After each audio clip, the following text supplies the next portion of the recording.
Hi, welcome. It's Honey for YouTube channel here. Admarc itayandira zokwana 243 million kwacha. Pali mantha akulu onena kuti nthambi ya boma yomwe ntchito yake ndikugula ndikugulitsa zokolola zamunda ya Agriculture Development and Marketing Corporation. Admarc yaberedwa zokwana 243 million kwacha kuchoka ku thonje lolemera matani 150 lomwe kampani ya Chartia Textile Company inatenga ku nthambiyi pa ngongole ku warehouse ake omwe ali mdera la Ngabo mboma la Chikwawa mwezi wa Novemba mchaka cha 2022. Mpaka dali pano akuluakulu a nthambi ya Admarc alikalekileke nkupanga zothekera kuti kampani ya Chartia Textile iwabwezere thonje lomwe iwowa anatenga pa ngongole popeza akanika kulipira ndalama zomwe anagwirizana. Lolemba pa 19 December mchaka cha 2022 akuluakulu aku Admarc anayitanitsa akuluakulu anzawo ochoka ku kampani ya Chartia Textile kumkumano ndi cholinga chakuti akambirane chitsogolo cha nkhaniyi. Koma akuluakulu a kampani sanabwere kumkumano atafunsidwa za nkhaniyi. Mkulu wakale wogwirizira ku Admarc ajalume ngoma anakana kuyankhulapo ponena kuti anasiya kugwira ntchito ku nthambiyi mwezi wa Juni mchaka chino. Kotero iwowa sanganene kalikonse kokhuza nkhaniyi.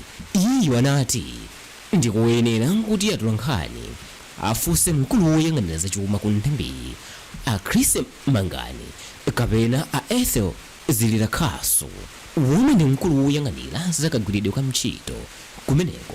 Atafunsidwa Amangani anangoti ayimbiridwe mpaka ngotha mphindi khumi zokha koma kenako samayankha lamu yawo ya m'manja.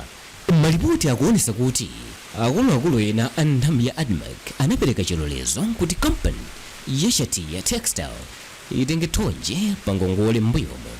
Malingana ndi mgwirizano wawo womwe ife taona ukunena kuti kampani ya Chartia Textile inatenga ngongole ku kampani ya Reserve Bank ya Export Development Fund EDF. Komatu zikuonesetsa kuti pa 9 Novemba muchaka cha 2022 Zakaria Hala womwe ndi mmodzi wa anthu ogwira ntchito ku Export Development Fund analembera kalata mkulu woona zachuma ku nthambi ya Admarc a Chris Mangani kuwauza kuti asagwire ntchito kapena kugulitsa katundu aliyense ku kampani ya Chartia Textile ngati palibe contract iliyonse. Ahala anawuzanso Amangani kuti akudziwa kuti mgwirizano wawo ndi kampani ya Chartia Textile watha ndipo kutenga nthawi kuti asayinanenso watsopano. Kotero iwowa akuyenera awalembere kalata yowazikisa kuti mgwirizano wawo wina wapakati pa nthambi ya Admarc ndi kampani ya Chartia Textile wasayinidwanso. Poyankhapo pa zomwe Ahala analemba mukalata yawo, Amangani analonjeza Ahala kuti awalumikizisa kwa ankhoma womwe pa nthawiyo anali mkulu wongogwirizira wa nthambi ya Admarc potsatira kuyimisidwa kwa ntchito kwa mkulu wakale a Rhino Chipiko. Komatu ankhoma pakadali pano akukana kuti sangayankhule kanthu pa nkhaniyi. Atafunsidwa za nkhaniyi, mkulu wa kampani ya Chartia Textile a Richard Kamoto Ashan samayankha lamu yake ya m'manja. Koma mkalata yake yomwe analemba pa 9 Novemba muchaka cha 2022 kulembera mkulu wa zachuma ku nthambi ya Admarc a Chris Mangani anadandaula kuchedwa kwa nthambiyi powonjezera ndi kusayinirana mgwirizano wina ndi kutinso kuyimisidwa kwa ntchito za Admarc ndi boma posachedwa apa wakhuza kwambiri mmene iwowa amagwirira ntchito zawo popeza sakupanga malonda aliwonse mdziko muno.